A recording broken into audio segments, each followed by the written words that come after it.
Good afternoon, everybody. Welcome to LinkedIn Tuesday. It's July 8th, 2025. Please note this event is being recorded. The recording will be on the Career USA YouTube channel for others to view in the future. By participating in this event, you give consent for your name and picture to appear. Please note that any comments you put in the Zoom chat window will not appear in the recording. And for everybody who's on the call today in the Zoom chat window, please feel free to put in your name, put in job title you're looking for, put in your LinkedIn address, connect with everybody else who's on the call because you never know who may be able to help you in your next job. So it's a great way to reach out and see uh, other people who are on here. So, like Casey, thank you very much for putting your information in. But invite everybody else to do the same and connect with everybody else, expand your connections. Well, good afternoon, everybody. My name is Jeff Morris. Back in 2008, I started a website called careerdfw.org, a website to help those unemployed in the Dallas-Fort Worth area. In 2012, I launched careerusa.org to help those around the United States. I have written a book called What I've Learned About Your Job Search That You May Not Know. It is available on Amazon, or if you see me in person, I usually have copies with me. Since 2007, I've been facilitating and leading the North Dallas Plano Career Focus Group. I'll tell you about our upcoming meeting this Friday at the end of the session. And since 2017, I've been a member of the Practice Interview Team, also known as the PIT Crew. Don't wait until you have an interview to practice. Don't let a actual interview be your practice. Practice interviewing now. Go to dallaspitcrew.com for more information. All right, well, we have four outstanding speakers who talk about LinkedIn. They rotate through on a monthly basis. Today, our speaker is Ruth Lipsky. She's a career coach. She works for Lee Heck Harrison. She helps job seekers on a daily basis with their job search. And today, she's going to talk about back to basics, making LinkedIn works for you. So, Ruth, thank you very much for being here, and I'll turn over to you. All right. Thank you so much. It's always a pleasure to be here and to talk with people who may need to have a little bit more insight into what's going on in a job search. We're going to be talking about just the basics of LinkedIn because there's a lot of confusion out there. There's a lot of information that is contradictory. Let's talk in general about what we think is going to be most beneficial for your LinkedIn profile as a job seeker. So you've got goals on LinkedIn. One is to put as many skills and value statements out there as possible so people know what you can do, what you have done, and what value you can bring to their company. You're going to be sure to watch out for anything that could increase the visibility of your profile as a search engine optimized profile. Recruiters more and more are using LinkedIn as a huge database to find people. There are certain rules that they use. Let's make sure you know them. And we need to make sure that your profile is readable by the human eye so that it is welcoming, it is easy to understand, and at that point, you will have an optimized profile. There's no such thing as a perfect profile. Things are going to change. You're going to add more. You're going to take out some things that you don't think are necessarily strong enough, but we're trying to optimize things. So, with that in mind, we're going to talk about setting up a profile, your headline area, that hashtag open to work feature, the about section, the experience section, and the skills area. If you have not had a LinkedIn profile set up, go into linkedin.com. You'll be able to join. When you're on LinkedIn, you're going to want to go into your settings and privacy and make sure that you have set it up so that it's only the information that you want involved in there. And in this case, it's going to be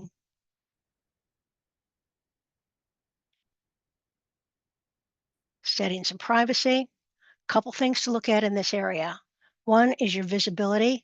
You're going to be changing your profile. You want to make sure that whenever you do change it, that you are not sharing it with everybody in your network. You don't want to be spamming people. You don't want to be bringing people into your profile when you really aren't ready for that yet. The other thing to do is to go into the data privacy area. And the data privacy area has a section simply for people who are looking for a job. So, sharing your profile when you click apply for a job and signal your interest to recruiters at companies you've created alert for, both of those should be on, and that is not the default area for this. So, check the visibility, check the data privacy so that you've got the information that is positive for you. Other things that we're going to want to be doing, let me get back into that.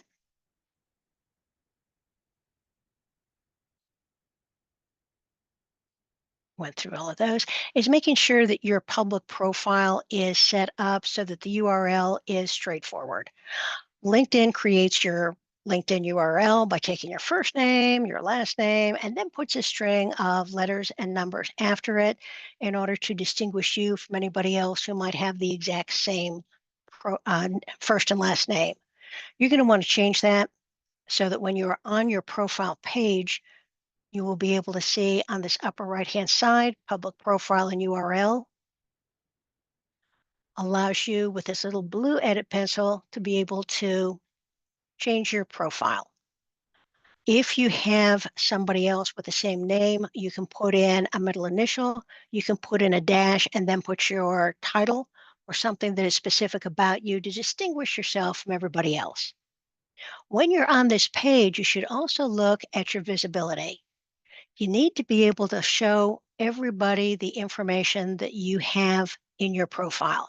Make sure everything's in the green. That way, when a recruiter is looking at you, they'll be able to see the total profile that you have.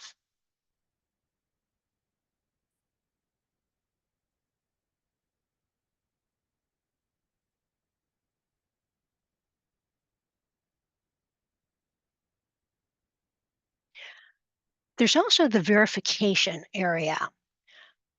LinkedIn is more and more concerned about spam, people who are trying to create profiles and they don't really exist. They are worried that there are going to be artificial intelligence profiles out there. So they're looking for verification. If you have not yet verified who you are, then you're going to get this type of message. Recruiters are looking for people who are verified. They want to be talking to real human beings. They don't want a construct that came out of an artificial intelligence. Verifications, when you do have them, will put a shield with a check mark next to your name. Most common ways of doing this are using a government ID like a passport or a driver's license or your workplace. That profile picture, the headshot that you have as your profile picture should contain only you, not your dog, not the fish you caught, not somebody's arm around you that you have taken off the rest of their body, just you. You need to be looking at the camera. Smiling is good because it indicates a certain amount of friendliness, but it's not required. If you don't want to smile, you don't have to. Don't tilt your head. A tilted head is normally an indication of submission, and you don't want that in a professional photograph.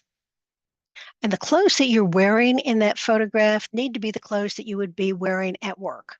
So if you don't need to dress up for it, you don't need a suit and tie for every picture anymore.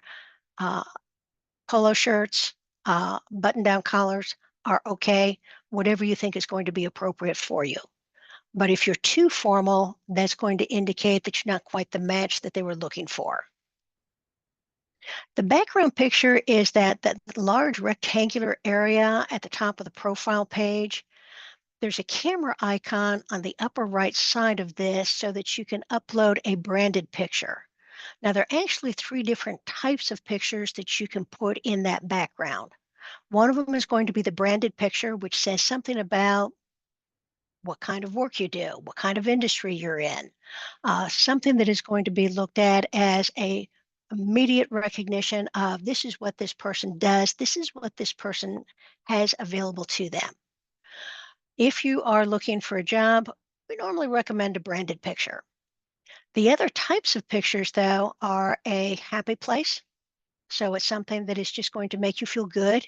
And once you get a job, you can put in that picture of the mountain. You can put a picture of the cabin at the lake. But while you're looking for a job, branded is better. The third option on your background is a quote. And if you have a quote that you live by, that you feel is an important part of who you are, you can put a quote in the background. Don't use any of the suggested backgrounds that LinkedIn gives you an option on. They are overused, they're not branded, they don't show enough of your personality and who you are. It's not unique, and you're really hoping to showcase who you are. Much better than that. And if you need suggestions, it's just so easy to go to Google Images. Type in LinkedIn background, and they will give you thousands of rectangular pictures. Google will also give you some filters so that you can find the pictures that seem to be the best fit for you, that are hopefully not as overused as the LinkedIn ones.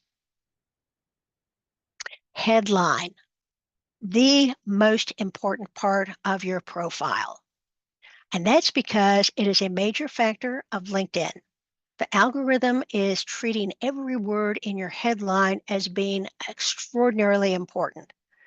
LinkedIn gives you plenty of room to put information in your About section, in your Experience section. It gives you 100 skills you can put in, but it only gives you 220 characters in the headline. So it assumes you're putting your super skills in that area. When a recruiter is doing a search on LinkedIn, the headline is the only piece of information that LinkedIn gives them. It'll give them your headshot, it'll give them your name, it'll give you the titles of your last two jobs, but LinkedIn is reading the headline as, what do you want me to know about you? How do you show that you can do something valuable for my company? It does have a limit, so you can't go on and on and on, which makes it all the more interesting because you have to use the words that truly are the most important for you. So putting in title, because title is hugely important in the job search. It's one of the first things that recruiters are looking for. Talk about your personal brand. Talk about your expertise. Talk about the value proposition that you bring to a company. But find some way in the headline to catch the interest of the recruiter without using special characters, without using emojis. LinkedIn is not particularly strong on being able to interpret special characters.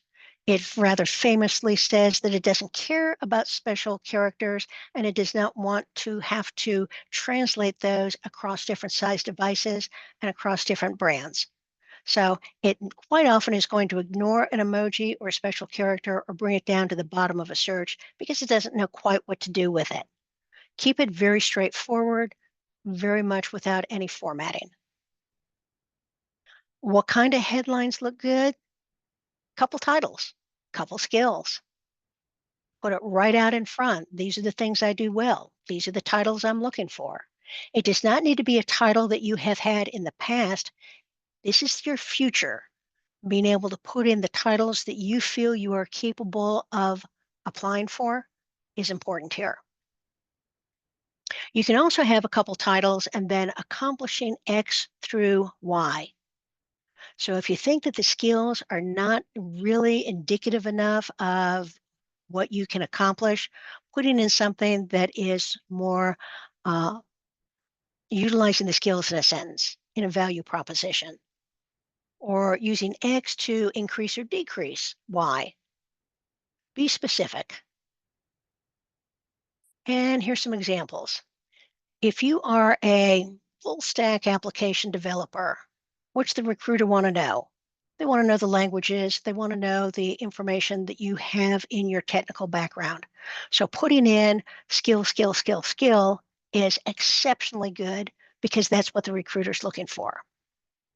If you are into something that is a little bit broader, business analyst, being able to put down cost cutting strategist, because that's the type of benefit that you can do besides just being an analyst.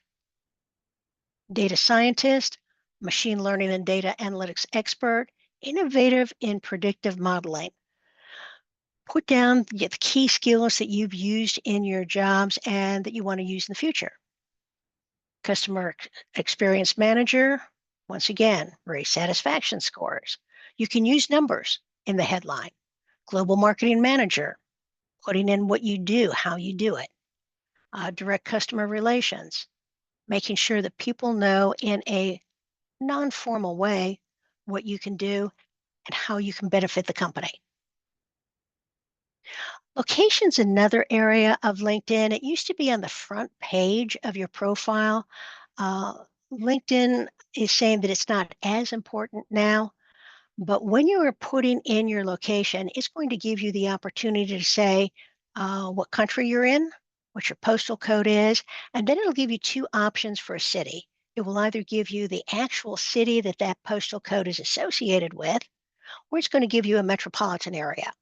Use the metropolitan area. Metropolitan areas, for a reason we don't understand yet, comes up higher in a recruiter search than a single city does. What comes up last is a country. LinkedIn doesn't know what to do with the country. When it's taking a look at the city, it quite often is going to infer that the recruiter is looking for people who are close to that home office or that location, and they want to be able to give that some priority. If you just have United States, I know some people use it to say, I'll work anywhere as long as it's remote. I'll work anywhere as long as you relocate me. But LinkedIn's algorithm does not accept that as a valid piece of information, and you lose some of your worth through the algorithm. If you want to work remote, if you're willing to relocate, put that in your About section. That's where the recruiter is going to be looking for it. Industry. LinkedIn is going to assign you an industry based on what company you worked for. So that's what's going to be in LinkedIn right now. But right now, it is changing those 149 different industries that they currently have into the NAICS standards, which means there's going to be 1,170 different industries. It's not ready quite yet, but LinkedIn has locked down the industry and does not allow you to change it. Best generally not to change that too much. You want to be able to be honest about what your background is. But if you've got a background in several industries, it's nice sometimes to be able to change it to a previous company. Can't do it quite yet, but eventually you will. Don't give up hope. Hashtag open to work. Yeah, it's the number one recruiter filter. When a recruiter is on the LinkedIn recruiter software, the first thing they're going to say is, let me find people who are open to work. People I don't need to talk into a new job. People who will be able to interview quickly, who will be able to start more quickly. It gives you up to 5 different titles that you can have. Locations, if you want to be on site, put down as many cities as you're willing to work in. Location, if you're looking for a remote job, it's best to have a country here. And if you are looking for a United States based company, it's generally best to put United States. It's generally best to put immediately, I'm actively applying, because once again, recruiters are drawn to the people who are ready to start their job search, ready to start interviewing, ready to start the discussion. And then you've got possibilities here. Do you want just the recruiters who are using the LinkedIn Recruiter software to see it? Or do you want all recruiters, including everybody who is looking generally at your profile, to be able to see it with that banner? Some people are still saying that that hashtag open to work really means that you're desperate. So let's take a look at the negatives about having the hashtag open to work. Some recruiters, some hiring managers are always, always, always going to view this feature negatively. You're not going to change their mind. The good news is that it looks like it's only about 20% of the recruiters out there who think that this is a negative.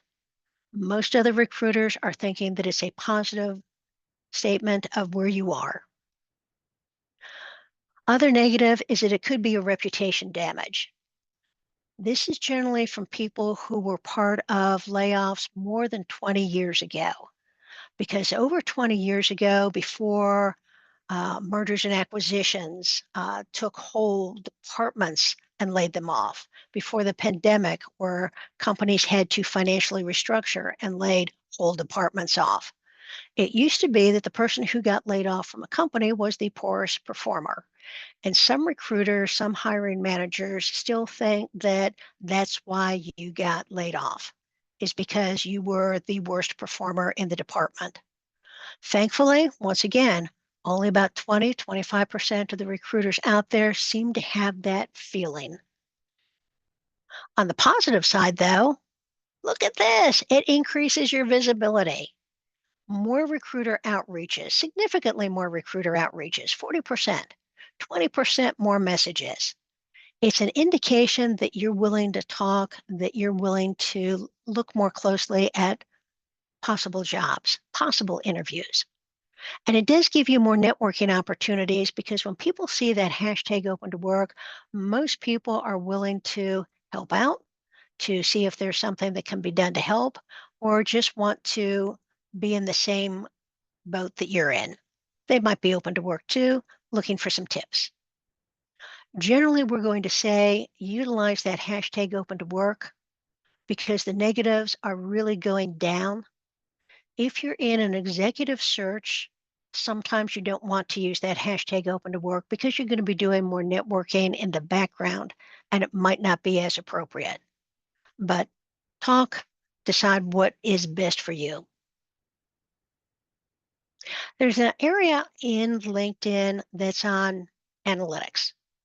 And on analytics, it's going to tell you how many profile views you've had, if you are posting, how many people have looked at it, and how many search appearances you've shown up in. This is your indication of how well your LinkedIn profile is working. You're going to be adding in information. You are going to be changing the order of information. You're going to be doing a lot on LinkedIn on a regular basis. LinkedIn rewards you for every time you click that enter button. Every time you do something, LinkedIn says, way to go, you've updated something. Way to go, you've commented on somebody's post. Way to go, something is engaging, something is being more visible and networking. So the reward for more information, detailed information, updated information, and activity on LinkedIn in general, whether it be a job search or a post, LinkedIn is going to put you higher up in the algorithm. The best way to find out if you're successful is what the results of all this are.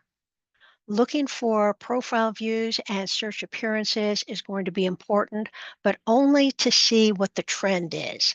There's no magic number on you have to have a certain number of search appearances. You actually just need to be seeing that it is holding steady, it is inching upward so that you're being found more often. That about section, it's a big area, isn't it? You need to be able to talk about the successes you've had, the experiences that you've had that you want to duplicate in your next role. You want to use as many keywords as you can because that helps the algorithm find you. The first four lines of the About section generally are going to be your first paragraph.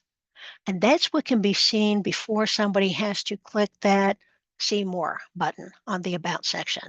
So you want those first four lines to be dynamic. You want them to be interesting. You want them to be intriguing. You want a recruiter or a human eye to say, I want to see more.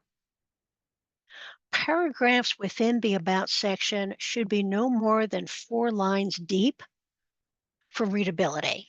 Anything that is 5 lines deep on a laptop screen, on a computer screen, becomes a wall of words and it's more difficult to read. And quite often people skip it looking for the shorter paragraphs. If you need to have each sentence as a separate paragraph, do so. You've got 2,600 characters here. Make sure that it is in digestible portions, and that means really short paragraphs. So, what do we need to look at on the About section? Begin with a hook to draw the readers in, and quite often it's going to be something simple. Give it a title, With X years of experience in this field, I help companies do, and then put the statement of what you do. You can discuss your current role, your key skills in this area, but use the skills that are important for your next job. Don't use the skills of a job that you don't want to do anymore or that appeared way back and you don't want to do it again. You need to talk about achievements. And if you can put numbers or metrics there, that's really a plus. But don't forget that those non quantifiable results can be pretty powerful too. Highlight the value you bring. And the value is in two different areas. The first question that people have coming onto your profile is, can you do the job? What technical skills do you have? But the second thing that recruiters and hiring managers are looking at is, can I work with you? Are you going to be friendly? Are you going to fit into our company culture? So, putting in your technical skills as well as your professional or managerial skills is going to be important here too.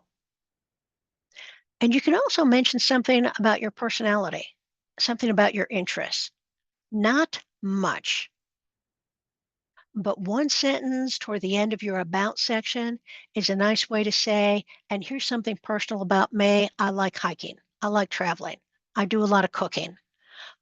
Whatever you want in there to make you just enough different from every other business analyst that's out there.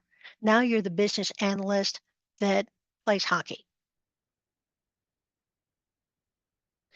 Non quantifiable accomplishments are sometimes underestimated, but there are a lot of things that you can say about what you did, how you did it, that really indicate that you are an important part of the organization and that you are able to continue doing that type of thing in the future. So, having things like empowering clients to self troubleshoot in the future, um, um, being able to increase the efficiency of upper management's decisions. Hard to be able to put numbers on those, but it certainly is something that you're able to talk about as a positive on the things that you've done.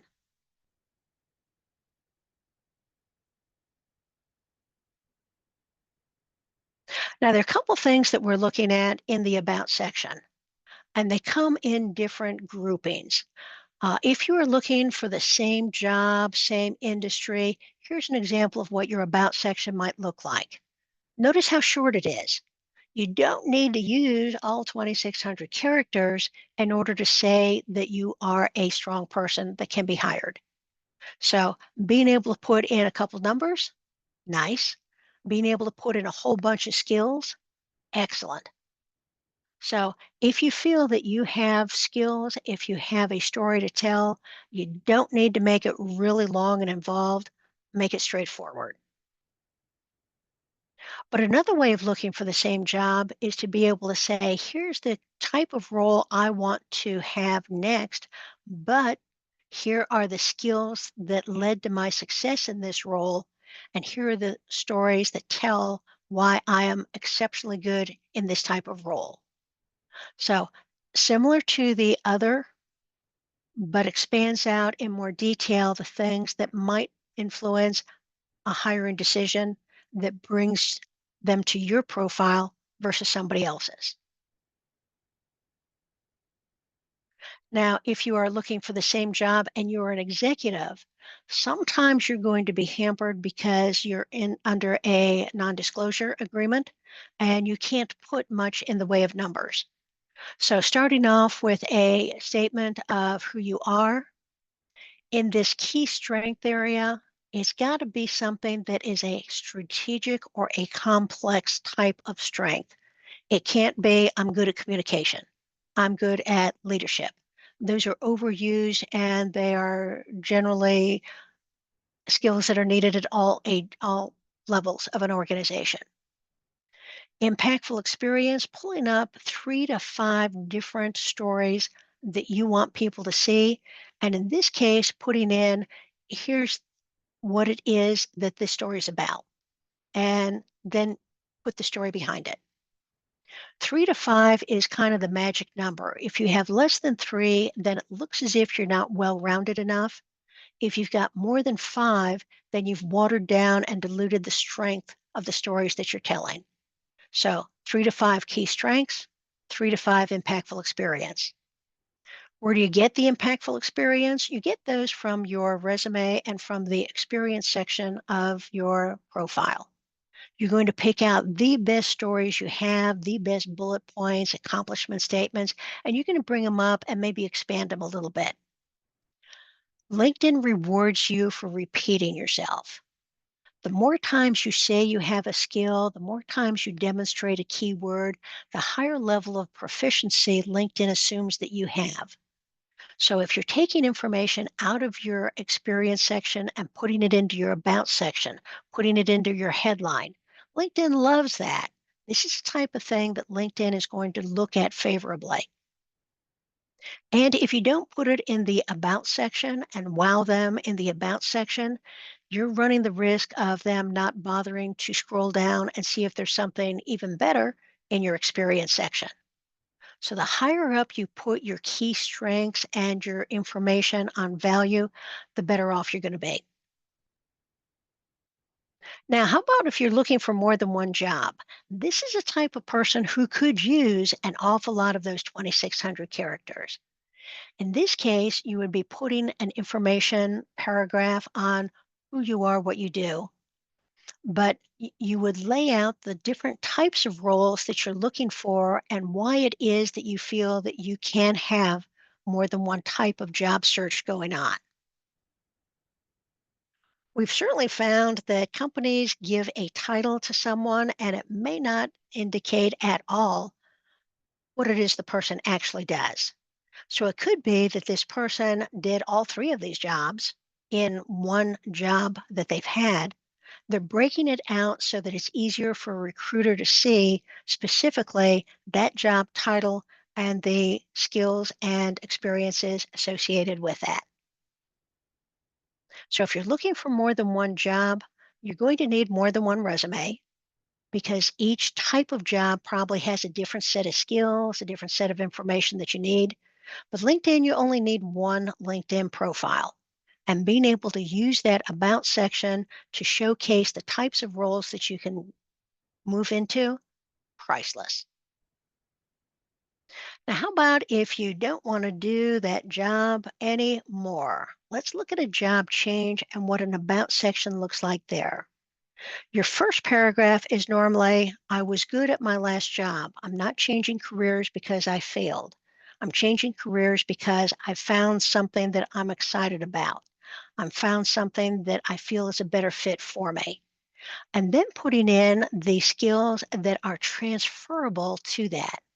Some of these are going to be soft skills, the professional skills that are going to be needed in just about any job. But it's good to be able to highlight them and make sure people see what they are.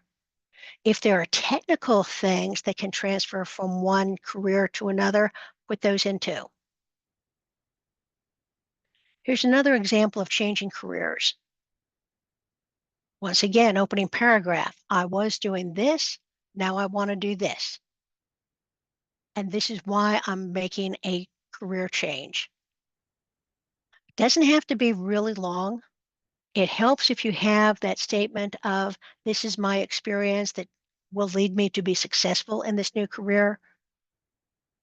But being able to indicate that there is a career change is going to be important, and it should tie into what you've got in the headline area, because those are the jobs you're looking for. Experience section. Ruth, before you get that, can I Uh-huh, just mention one more thing about the About section?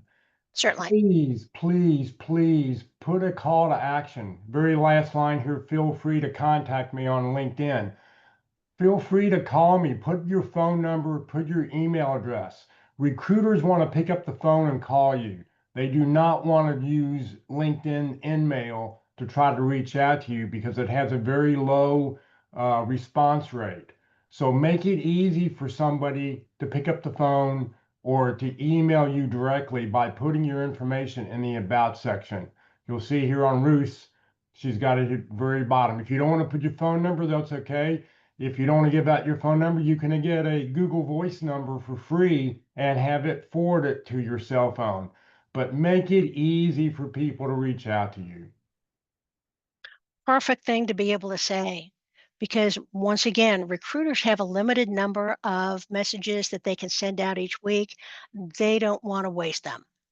They would love to be able to see information about you immediately. And traditionally, that's going to be your last line of your About section. Make sure that there's some way that they can contact you so that you're going to be higher up on their list. Thank you for stepping in on that. Thank you. Okay. Experience section, pretty much what your resume has. You want more information in LinkedIn than you have in your resume. The resume is going to be tailored for one job at one company, normally is going to be 2 pages long. Could be longer, could be shorter, but that's about what we're looking at to get through the applicant tracking system into the resume, into the hands of a recruiter for your resume. LinkedIn rewards you for having more information, and the more you can put in your profile, the easier it is for a recruiter to find you. Do not try and tease, do not try and give innuendos. You're talking to a computer. They just want to look for the words. They just want to look for certain experiences, certain titles. So the more information you put in there, the easier it is for the recruiter to be able to get to you. But the first step is generally whatever you've got on your resume, those carefully crafted accomplishment statements, copy and paste those into LinkedIn. The end date is going to be an important part of a job search, though. It does need to show at some point that you're no longer employed by your last company. Rule of thumb is after about 2 months. You normally tie it off and say, I am no longer employed. And you can put in an explanation in the About section or elsewhere as to why you're not employed. But we've also seen that recruiters, when they are doing a search, are saying, I want this title and I want this skill to be present in the most recent job of a person that I'm looking for. If you are showing that you are no longer employed, you've become invisible to the recruiter. LinkedIn allows you to add a career break where you can say, here's the reason I am unemployed at this moment. Unfortunately, you're still unemployed and you're still not going to show up in that recruiter search. Better option is to add in a placeholder job, and the placeholder job is going to have the titles that you are looking for.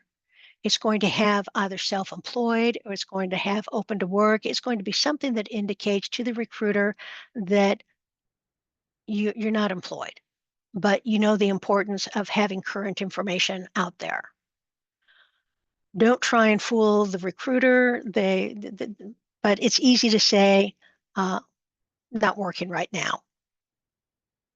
And that's going to keep you visible so that you're going to be able to be found by the recruiter. So when you're in the experience section, you're going to add a job. If you added that career break, yeah, it's a nice feature. You can use this if you have gaps between your previous roles, but don't use it for your current role. Go ahead and put in a new position, put in a series of titles,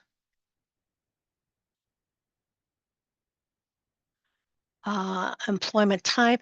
The key is generally what kind of organization are you in? And if you put in hashtag open to work, you'll see that there are a lot of placeholder companies that have been created on LinkedIn that allow you to indicate very strongly to the recruiter, not a real job, but here's some information about what I'm doing for the future. So choose one of those. You would also, in this description area, put in the experience from your last job. So whatever you have in your most recent job in the description area, all those accomplishment statements, all those statements about what you did, just copy and paste it in here. because that's really what you want the recruiter to be able to make a decision off of. What you've done, how you've done it, let's make it work. But that placeholder is going to be an important part of being found.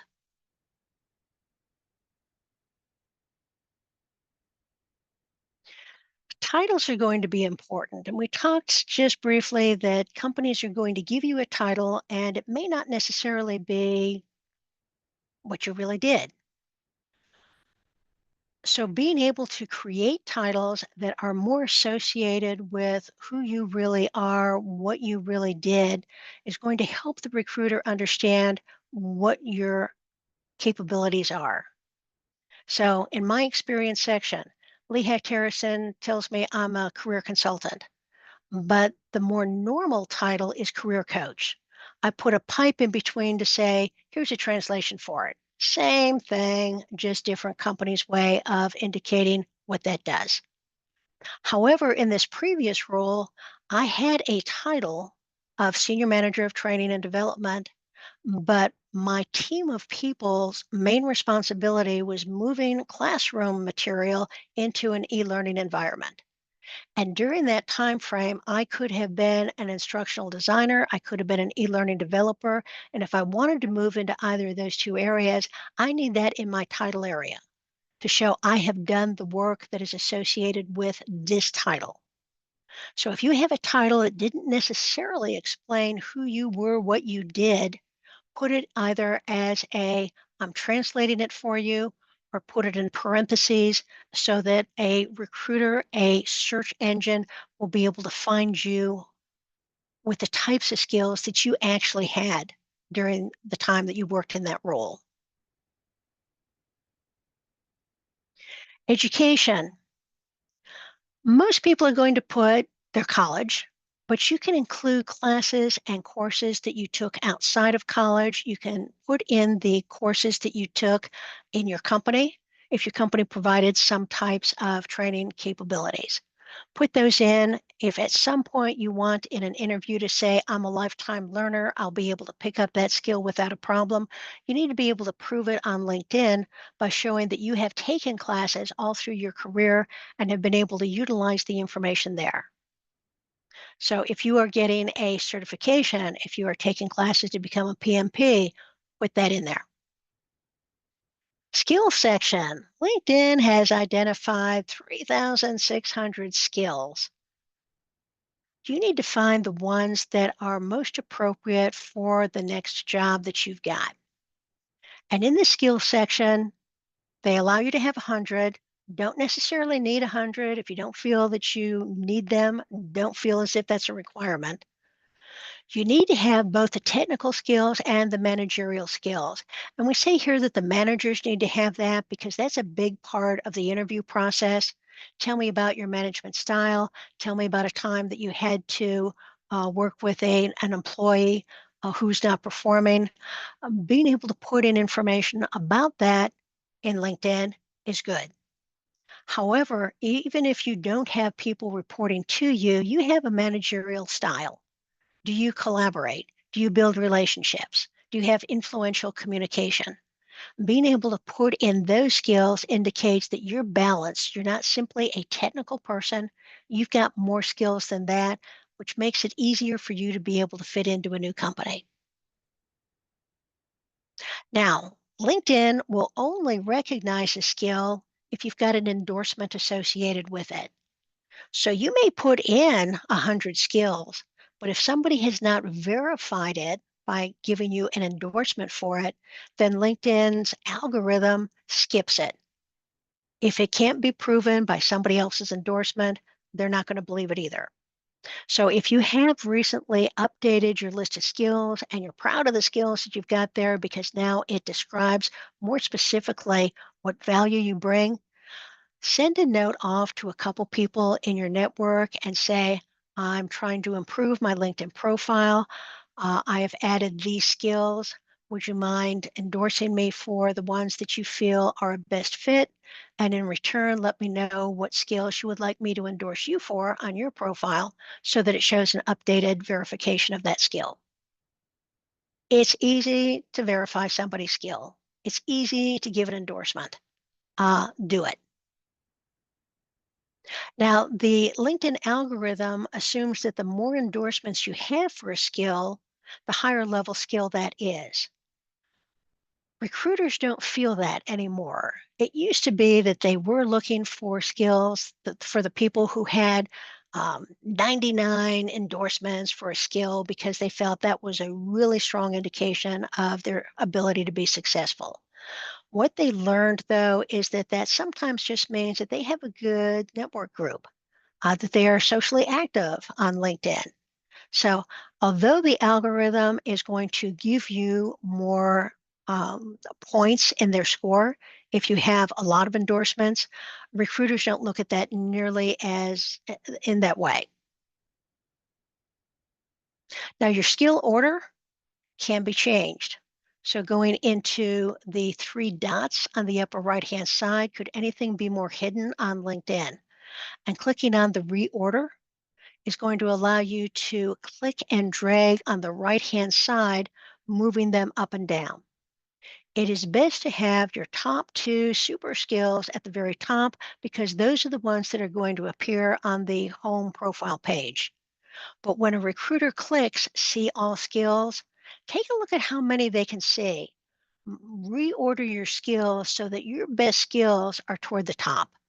The recruiter's not going to look all 100 of those skills. They're probably going to look at the first 20. Make sure those 20 are the most compelling. LinkedIn understands that there is no such thing as a perfect profile, but it does know that there is a complete profile, and they call that the all-star designation. You need to have a photo, you need to have a location, you need to have an industry. The About section needs to have at least 40 words, or it doesn't count.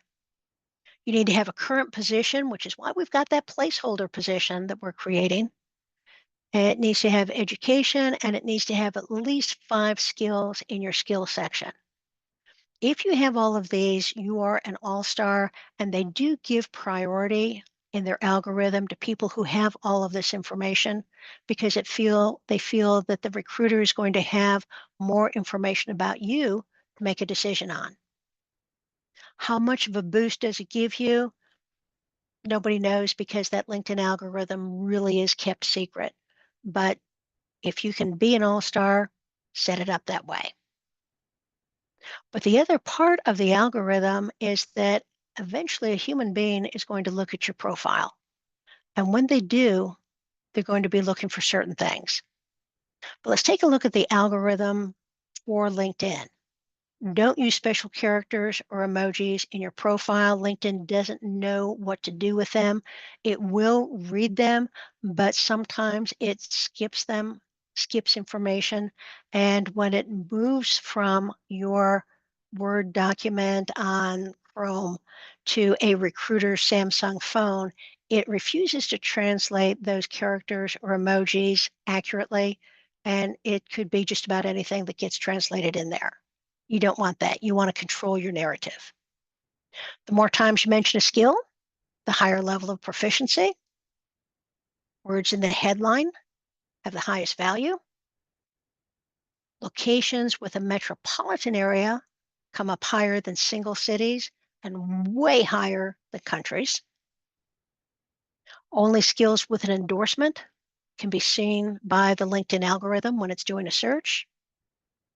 Your open to work becomes less effective over time. LinkedIn ages most of the information on your profile, and at the 2-month point, it pretty well ignores the things that you have put in there. So update your hashtag open to work every 2 months by turning it off and then turning it back on again. It's like a light switch. You don't need to wait any length of time in between, but turn it off, turn it back on again. Do the same for your headline and do the same for that first paragraph of your About section because those tend to age and you want people to be able to see those strongly enough. And if you don't feel that you're getting the recruiter outreach, change the headline, change the first paragraph of the About section. LinkedIn really likes it when you update, when you change things. It feels that you're more active, you're more engaged, and they want those people to be in front of the recruiter. If you're not getting the notifications, if you're not getting any interest from recruiters, change the information you've got. So, attracting recruiters. Get a branded background. For some reason, recruiters really are influenced by that background. They want to see something interesting. Have a friendly headshot. Provide that headline area needs to be interesting. It needs to be value heavy. That first paragraph in the About section, tell them something important. The About section needs to be readable, break it up, but make sure your technical skills come first because people tend to want to see that first. The top 2 skills in your skill section are going to be your superpowers, and all of the skills within the skill section should be listed in the order of importance. All of those make it easier for the recruiter to be able to find you. And one more tip that we should add in here is the one that Jeff said, put your contact information in the About section.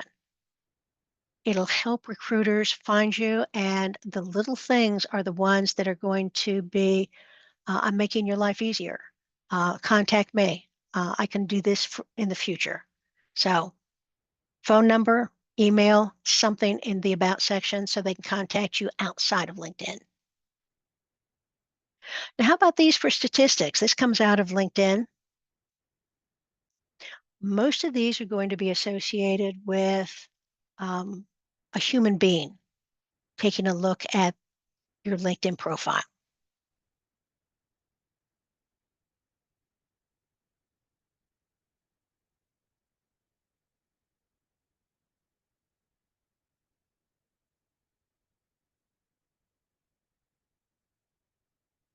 I like that they have numbers associated with everything. Okay, any questions? I'll put it back on here because this is a good one. Shay, do you have a question? Go ahead.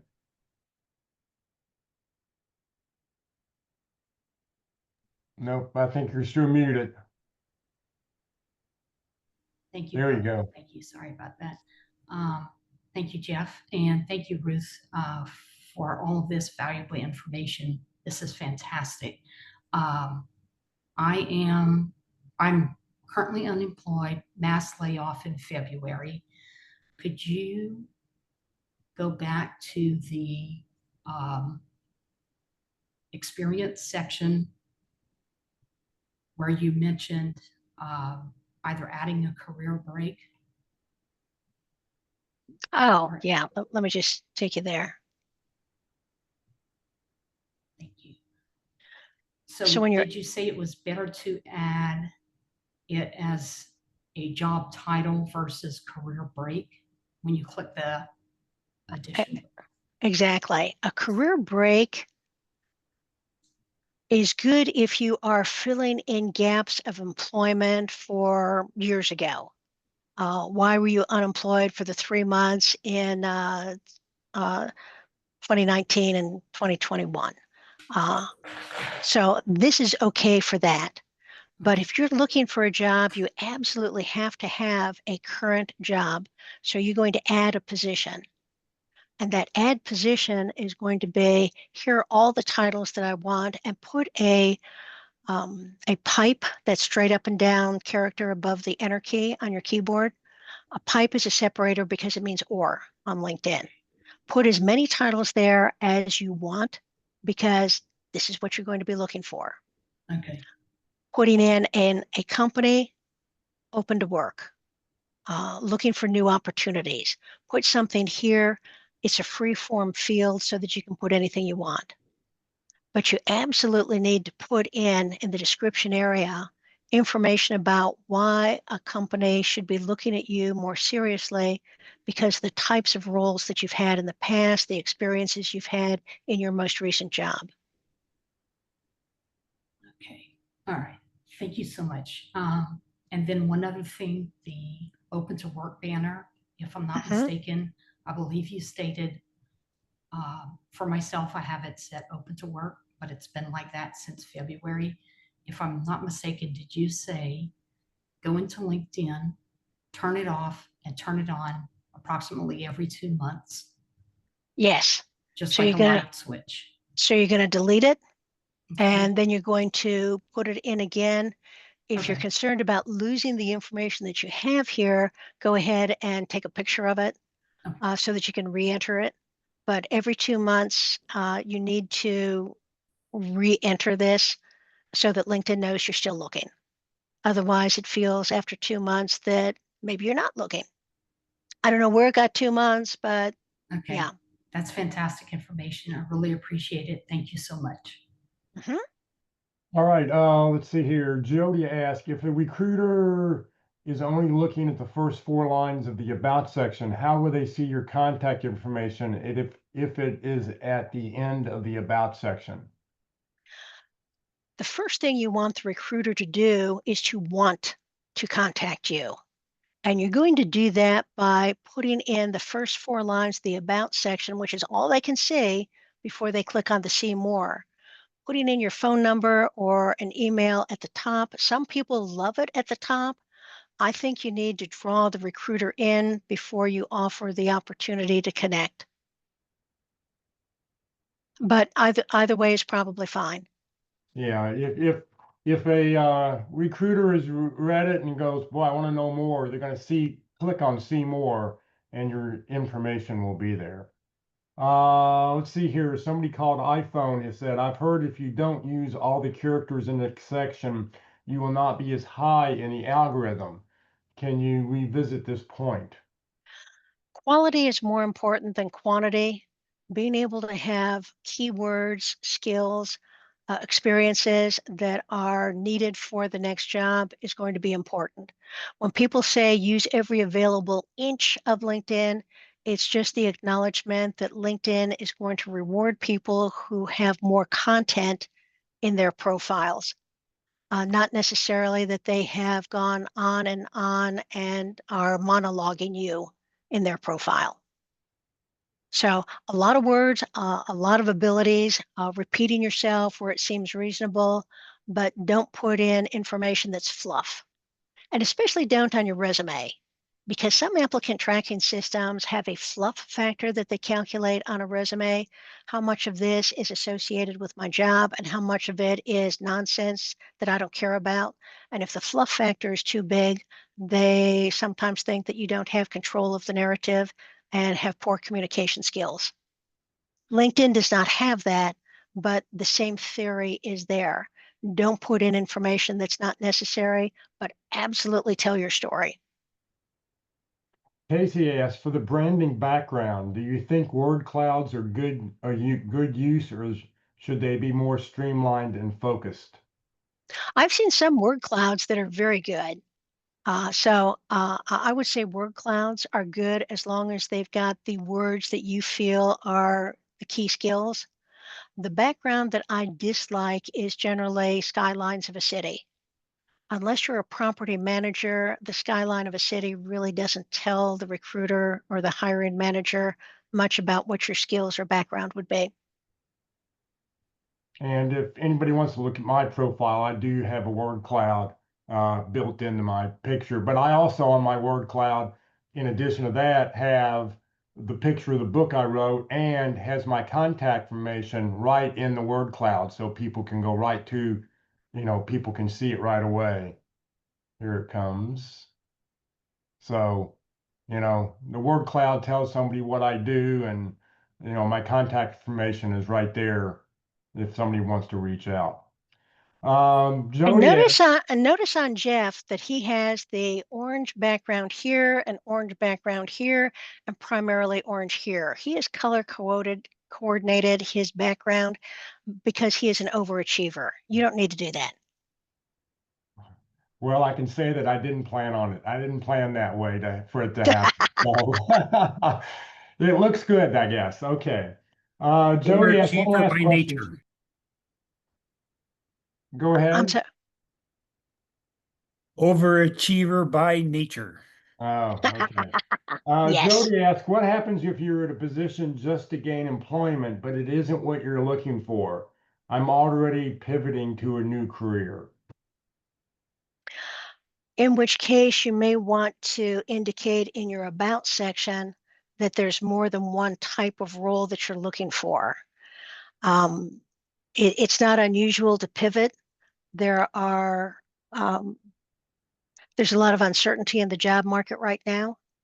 The industries that have been hiring the most over the last year and a half have been healthcare, retail, and construction, with the government coming in that top area too, government not being quite as stable as we used to think it would be.